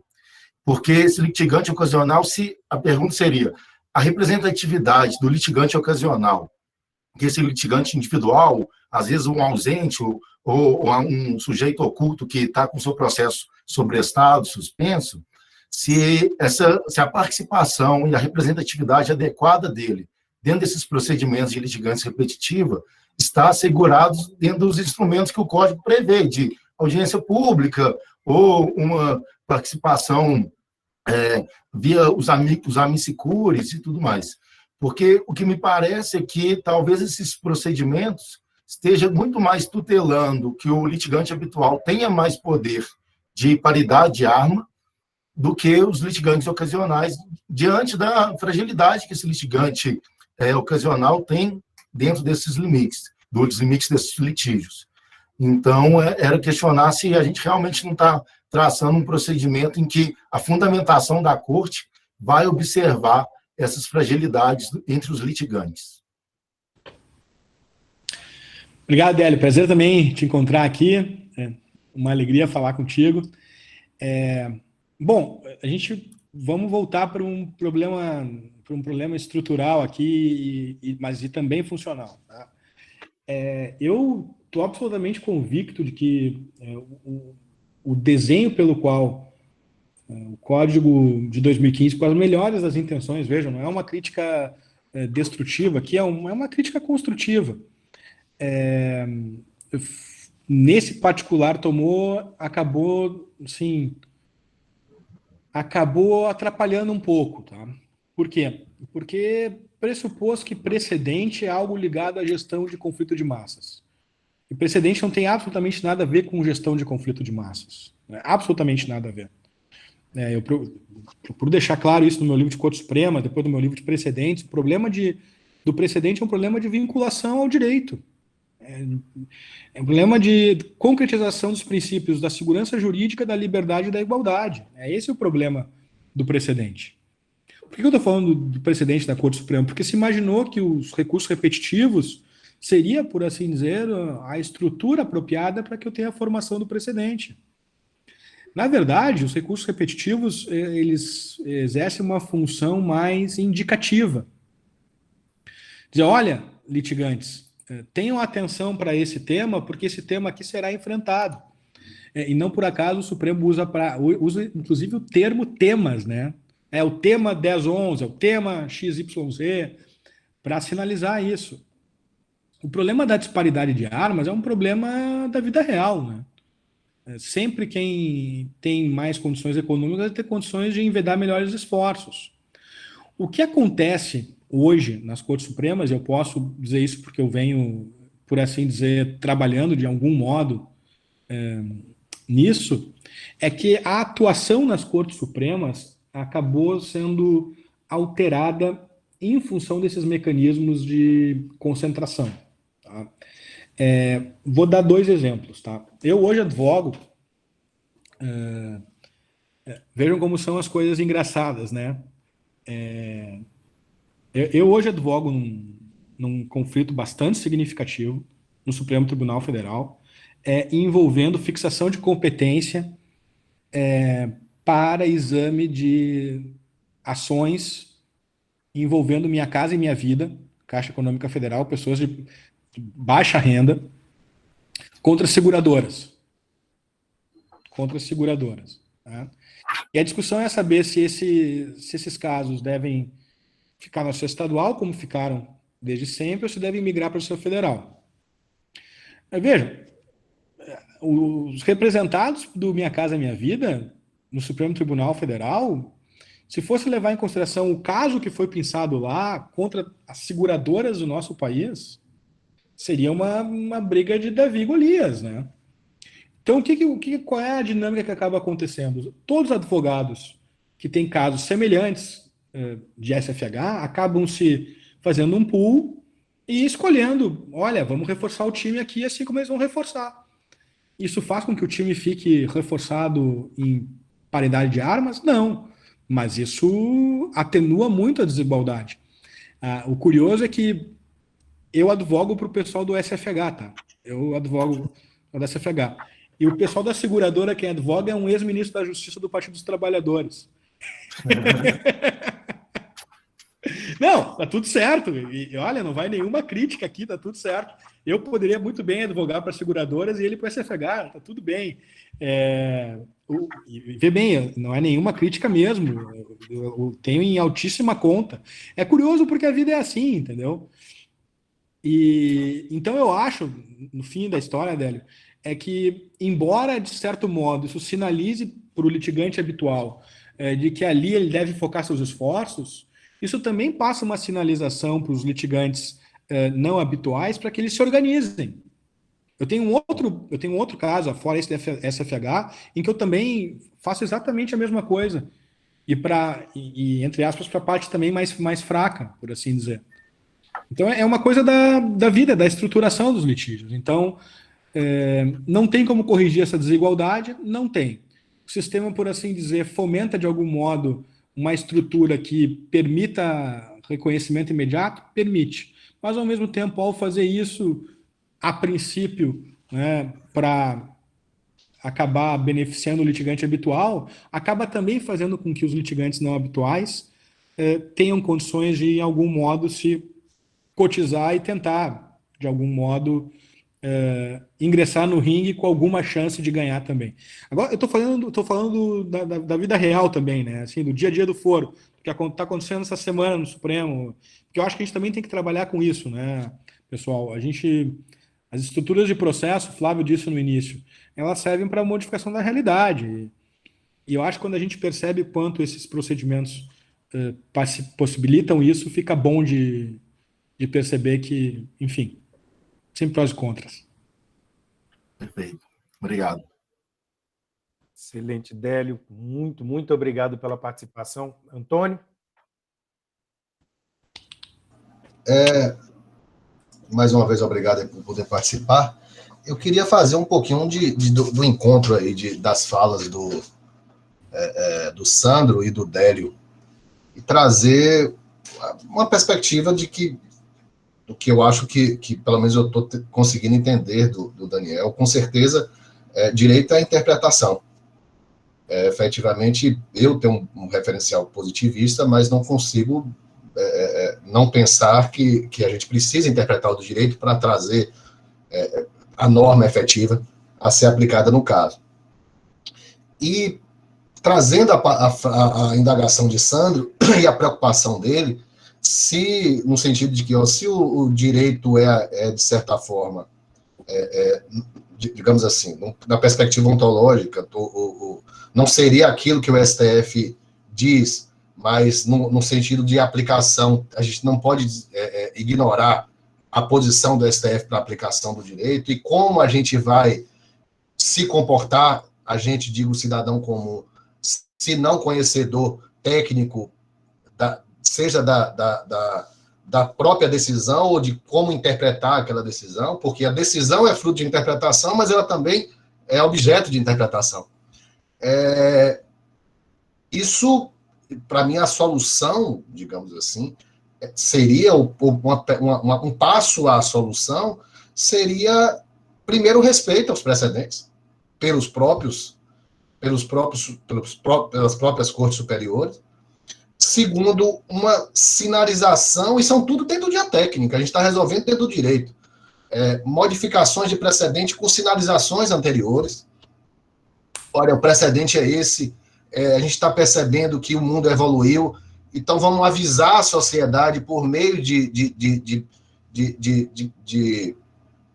decisões que ainda não vão constar no dispositivo, mas de sinalizações de que o precedente está a mudar, modulações das decisões quando o direito posto se difere um pouco daquilo que foi o fruto da interpretação, ou seja, a partir de tal, a partir daqui a interpretação correta ou a interpretação que vai se valer isso, ou seja, a gente tem os mecanismos, o que falta é, de certa forma, o respeito, e eu enxergo que nesse ponto há um revés até mesmo do Supremo, e falo também do TST com maior propriedade, primeiro de decisões de efeito vinculante que são tomadas a posteriori com efeito de leis que já estão no caminho, né? Ou seja, o cidadão comum se comportou de determinada forma, pensando numa interpretação meio que literal, e o fruto da interpretação correta, às vezes, inclusive, foi diverso. Isso gera esse efeito surpresa que é prejudicial.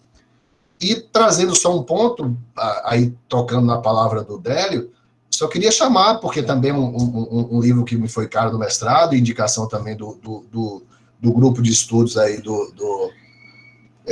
capitaneado por Ângelo e Pedron, é que quando ele fala desse melhor acesso aos litigantes, você falou habitual, mas eu vou dizer assim, um litigante mais sofisticado,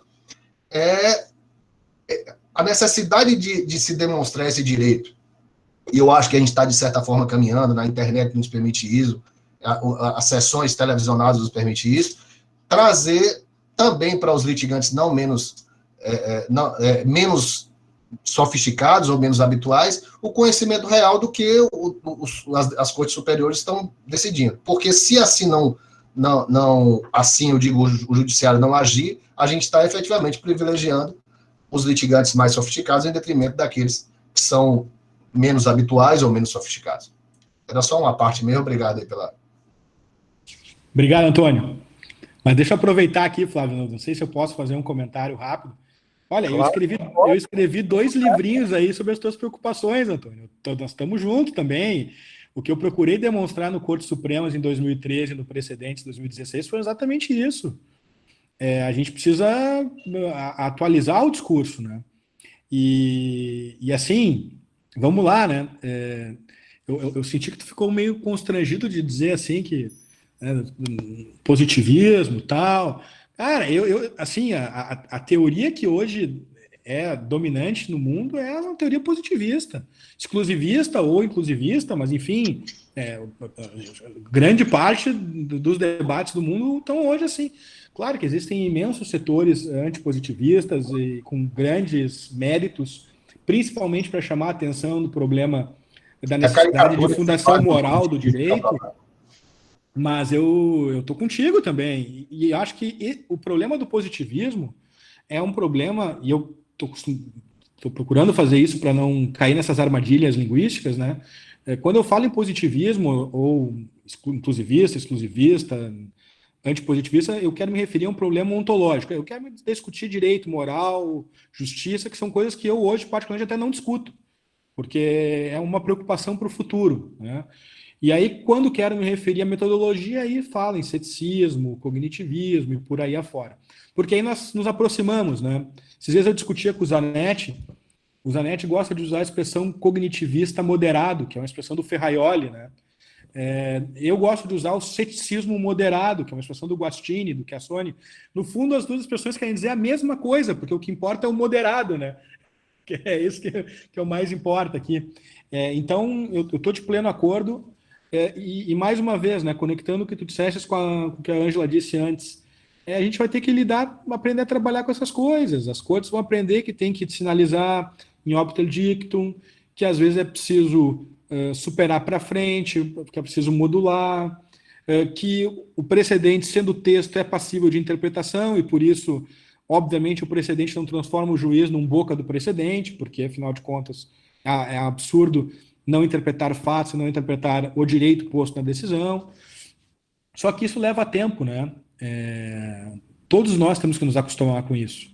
Não é só o juiz que está há 30 anos lá trabalhando, o advogado que está há 20 anos trabalhando. Todos nós aqui temos que aprender a lidar com essa nova metodologia. Eu tô de pleno acordo.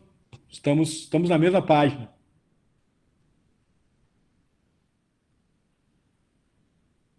Excelente. Moçada, última manifestação. Flávio. Oi, André. Enquanto ninguém faz a última manifestação, só para pedir desculpa, cheguei atrasado aí, saudar você, a Ângela, pela organização, nosso querido Daniel Mitidiero, que eu ainda não tive prazer de conhecer pessoalmente, embora a gente tenha uma história que eu não sei se ele sabe, que é uma particularidade entre nós, que moramos na mesma cidade, temos mais ou menos a mesma idade, eu certamente pareço mais velho, mas devo ser mais novo. O tempo me judiou, né, aqui numa expressão politicamente incorreta, né, foi mais severo comigo, mas nós somos, até onde eu sei, acho que foi o Ingo quem me contou isso, nós somos os únicos 2 casos, pelo menos que se tem conhecimento, de alunos que fizeram todo o curso na PUC, migraram para a UBRA para se formar antes, né? Olha aí. E aí eu sempre dizia que eu era o único caso que eu conhecia, até o Ingo me desmentir, disse, não, o Daniel fez a mesma coisa. Eu disse, não sabia. Então, pelo menos eu estou bem acompanhado, não fui eu que inventei a roda aí nesse caso. Olha então, aí. ainda que tardiamente, vim aqui aprender alguma coisa, queria parabenizar vocês pela iniciativa. Valeu. Que é isso, André. Prazer falar contigo agora, pessoalmente também. A gente deve isso para nós, né? Temos que nos encontrar aqui em Porto Alegre também. Prazer, que bom te ver aqui também. Bom, Gisele, fica à vontade. Então, você faz o fechamento, minha cara. Quem sou eu? Bom dia, parabéns por esse espaço, Daniel Mitidiero. É sempre muito bom ouvi-lo, eu acompanho seus trabalhos. estudos muito caros, especialmente, né, da questão dos precedentes aí, que são de excelente conteúdo, por sinal.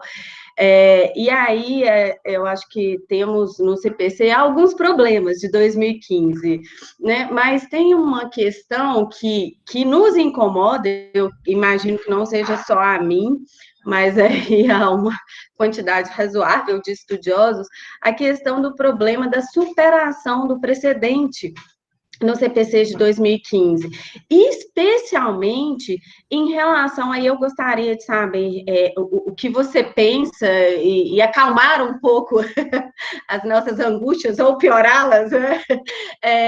Pela questão, porque o CPC, ele trouxe um problema, especialmente com a alteração, tem algumas coisas que só acontecem no Brasil, né? Antes de entrar em vigor o CPC, teve algumas alterações, e aí temos aquele problema de como vamos levar os tribunais superiores uma questão, um precedente para ser superado, se na análise da vice-presidência dos tribunais, né, estaduais ou regionais, federais, for barrado essa subida desse recurso especial ou recurso extraordinário que seja. E aí a gente já sabe que tem aquele problema que não cabe agravo para fazer subir aquele recurso especial ou extraordinário, isso seria o agravo interno. E aí temos aquele problema, caberia reclamação ou caberia caberia o agravo interno, do agravo interno caberia um novo recurso especial, agora com fundamento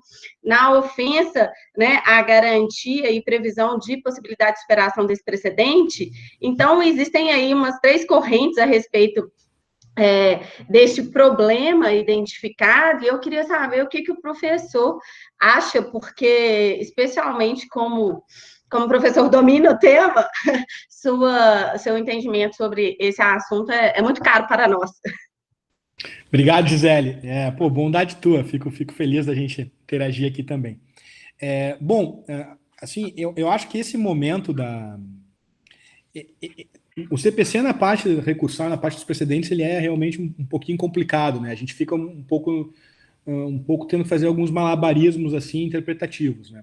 Mas a solução que eu procuro dar nos meus livros, lá com o Marinoni, com o Sérgio, é a seguinte: nesses casos repetitivos, cabe o agravo interno para a Corte de Justiça, e desse agravo interno da Corte de Justiça cabe agravo e recurso especial.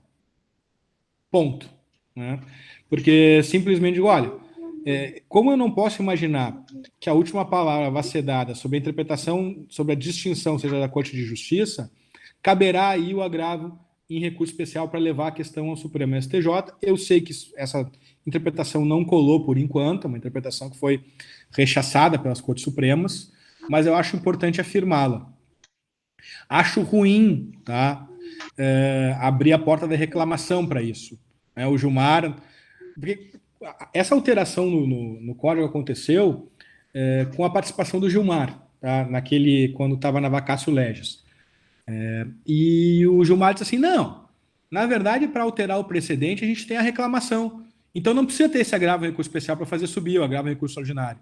O que a gente faz subir para reclamação. Ele tem um julgado conhecido lá no Supremo em que ele procura colocar a reclamação como um elemento de desenvolvimento da jurisprudência do Supremo, né? Mas eu estou convicto de que essa não é a função da reclamação em primeiro lugar. É um equívoco fazer a reclamação ter algum papel no tema do precedente e, portanto, é preciso manter o tema do precedente, do desenvolvimento do direito pelo precedente nos domínios da cadeia recursal. E aí, então, o agravo em recurso extraordinário, o agravo em recurso especial. Não sei o que tu acha, mas eu acho que por aí a gente resolve.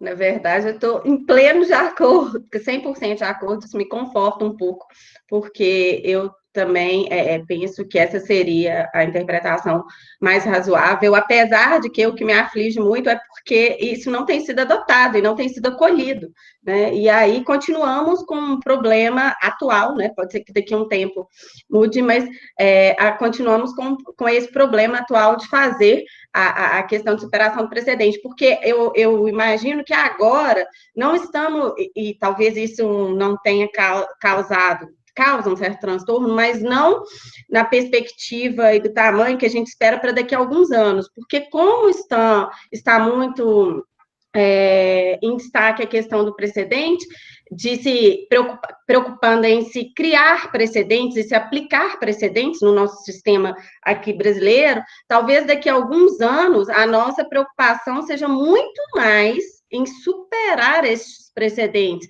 Então, nesse primeiro momento, nós estamos preocupados muito em como aplicar e como distinguir, fazer o distinguish, a aplicação, o obter dito, todas essas questões, mas essa questão da superação, eu creio que em muito pouco tempo é uma questão que vai vir com muita força, quando precisarmos de superar diversos precedentes daqui a alguns anos, né? Porque certamente no Brasil, não sei se vai ter, tem até alguns estudos que o professor T. Pedro tinha falado do Galanter, né, quando ele trata de repeat players, e também trata da questão do,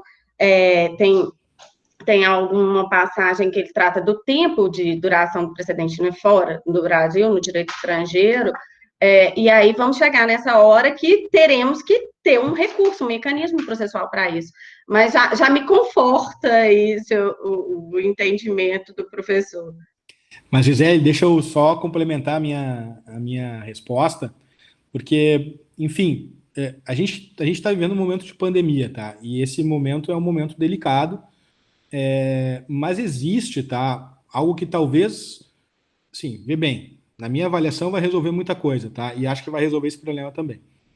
A gente tinha ano passado, esse ano eu fui ao Congresso Nacional, fui à Câmara dos Deputados, para falar da PEC do trânsito em julgado, que está sendo injustamente chamada de PEC da prisão em segunda instância. Na verdade, não é uma PEC da prisão em segunda instância. É uma PEC sobre trânsito em julgado perante as cortes de justiça. É isso, né?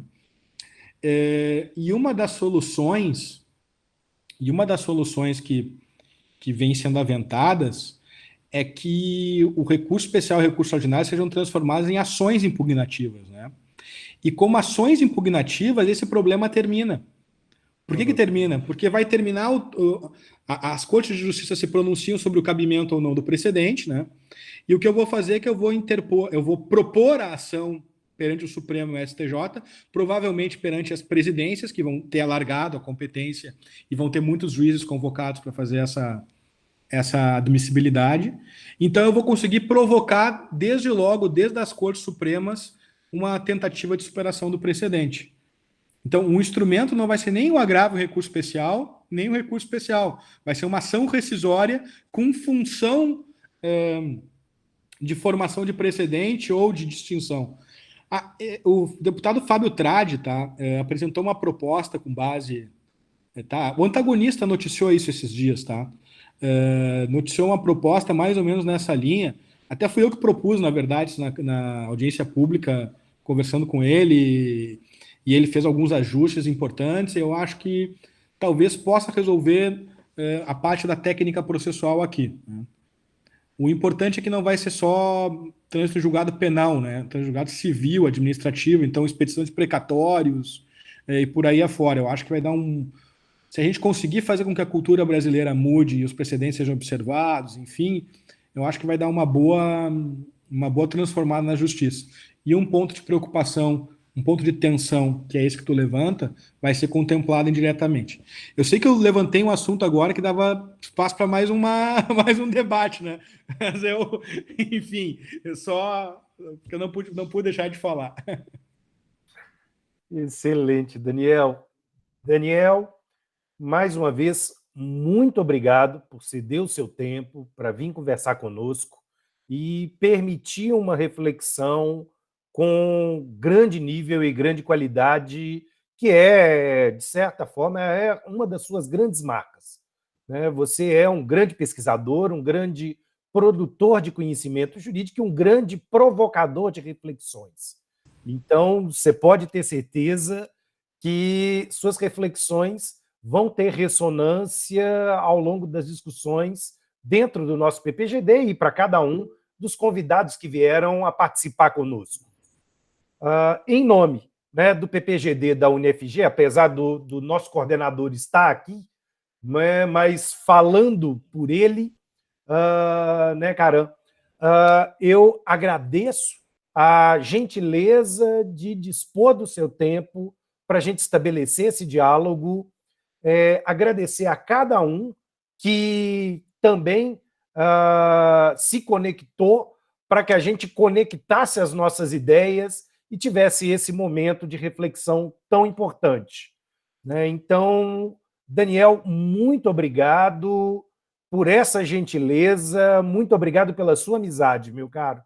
É isso, Flávio, muito obrigado. Eu quero agradecer muito de coração. Na verdade, aqui a gente tem um espelho, que tu falaste a meu respeito, eu te devolvo. E é muito importante a gente estar aqui para refletir, provocar reflexões, pensar juntos. Os problemas estão aí, eu acho que todos nós podemos contribuir. Que bom que a gente pode se dar as mãos e por aqui seguir adiante conversando. Quero agradecer muito a atenção de todos vocês, todas vocês. Me permito aqui também fazer a saudação especial a Ângela, ao André, Flávio, a ti. Muito obrigado por esse espaço, para que a gente consiga continuar se encontrando por aí. Valeu, meu irmão. Muito, muito obrigado. Um excelente dia para você, Daniel. Um excelente dia para todos os presentes. Se me permitirem, né, semana que vem a gente segue com mais uma rodada de debates, tá? Então, depois eu vou estar divulgando quem vai ser o nosso próximo convidado, mas toda semana vamos estar recebendo alguém para estar dialogando conosco aqui acerca dos temas da nossa disciplina. Daniel, muito obrigado, valeu demais, obrigado a todos. Fica o convite para a semana que vem. Um abração, gente. Ângela, em nome do Caju, em nome da UniFG, valeu, gente.